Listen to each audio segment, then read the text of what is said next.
Hello everyone! Welcome back to my channel. At bago ako magpatuloy ay gusto ko lamang pasalamatan yung mga walang sawang nanonood at naghihintay sa mga videong aking ini-upload. And to my new subscribers as well.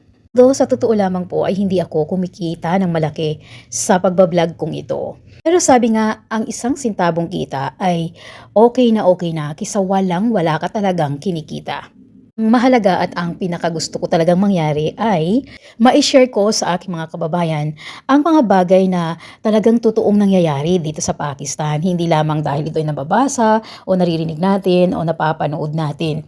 Ang gusto ko po talagang i-share ay kung ano ba talaga yung tunay na buhay dito sa Pakistan. Ganda man ito at hindi, ang pinaka-importante ay alam kong makakatulong ito sa inyo. Lalong-lalo na yung mga gustong pumunta o gustong makapag-asawa o nakapag-asawa na isang Pakistani. Kaya naman, kung bago ka pa lang sa aking channel ay isubscribe mo na. Click mo na rin ang like at notification bell o once na nag-upload ako ng new video ay mano-notified ka.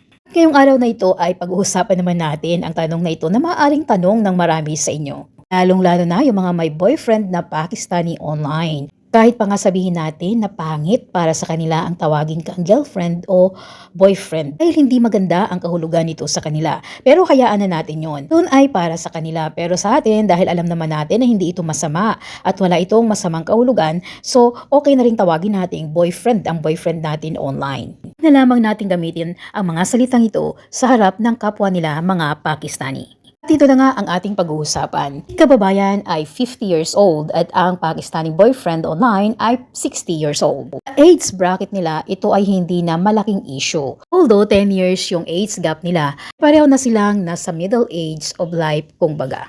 In this case, ibig sabihin maaaring ang isa sa kanila ay widow, separated, or divorced. Or possible din naman na single pa talaga sila. Or may asawa pa sila. Case ng isang Pakistaning Muslim, ang pagkakaroon ng asawa at gusto pang mag-asawang muli ay walang problema. Long as tanggap ito ng babaeng pakakasalan niya. Sa kasalukuyan nilang edad ay hindi na kailangan ng permission o advice ng sinuman dahil sila mismo ay pwede nang magdesisyon para sa kanilang sarili. Gusto kang pakasalan ng iyong boyfriend online. In reality, when a man wants to marry a woman, no one can stop him. Lalo na kung siya ay nasa tamang edad na. In this case, kapag ang isang Pakistaning lalaki ay sinabi sa'yo na gusto kitang pakasalan, mas malaki ang porsyento na ito ay totoo. Para sa kaalaman ng lahat dahil sila ay Pakistani Muslims and as a Muslims, hindi naman bawal at hindi prohibited ang panliligaw pero hanggat maaari ito ay kanilang iniiwasan at hindi ini-encourage ang mga dalaga at binatang Muslim na gawin ang ganitong pamamaraan para sila ay magkaasawa. Para makapag-asawa ang isang Muslim na dalaga at binata, ang kanilang mga magulang ay maghahanap ng mapapangasawa ng kanilang mga anak. Ito ay sa pamamagitan ng arranged marriage. Dahil nga arranged marriage, ikinakasal sila nang hindi nila kilala ang isa't isa. Kaya naman, once na may nakilala sila online o in person sa ibang bansa at nagustuhan nila ang babaeng ito, maaaring magpakilala sila o may kaunting communication o pag-uusap pero hindi na importante sa kanila yung kilalanin ka talaga ang iyong pamilya. Maaaring may mga ganitong klase ng lalaki, pero kung talagang gusto kanila, hindi kanila liligawan kasi hindi naman nila alam yung salitang panliligaw. At para ipakitang seryoso sila, ay yayayain kanilang pakasal o pakakasalan kanila. Hindi yung tipong yayayain ka lang para maging girlfriend, makipag-date at magkaroon ng mga intimate moments o makipag-live-in sa kanya. Ang mga bagay na yan ay against the law of Islam. Pero dahil nga hindi naman lahat ng Muslim ay magkakapareho, mayroon pa ring mga lalaking Muslim na gumagawa nito. Kahit alam nilang ito ay mali at labag sa pananampalatayang Islam. So, kung may nagyaya sa'yong isang Pakistaning Muslim ng kasal, kahit na hindi pa naman talaga kayo magkakilala ng husto at hindi naman talaga nanliligaw sa'yo, nanliligaw na katulad ng pamamaraan ng mga non-Muslim men. Huwag ka nang magtaka, normal na sa kanila ang magyaya ng kasal ng walang ligawan. Kung ikaw ay babaeng hindi Muslim at iba yung paniniwala mo sa pag-aasawa, hindi mo namang sundin yung iyong paniniwala. So ano bang dapat mong gawin? Kung may doubt ka sa mga sinasabi o ginagawa ng iyong fiancé or boyfriend, gumawa ka ng paraan para makilala o kilalanin mo pa ang lalaking iyong pakakasalan.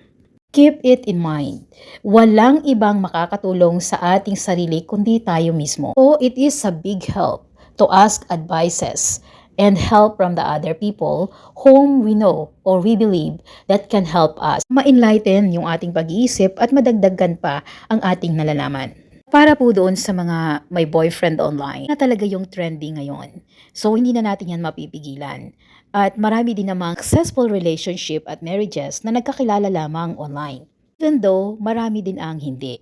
Kaya dapat talaga na mag-ingat tayo. Maging matalino, smart, at dapat marami talaga tayong alam at dagdagan pa natin yung ating nalalaman para nang sa ganun ay hindi tayo mapahamak. Kung talagang nagmamahal ka, tanggap mo ang isang Pakistani para maging asawa, wala namang masama. Sa totoo lamang po, kapag nakatagpo ka ng isang matino at mabuting taong Pakistani ay napakaswerte mo.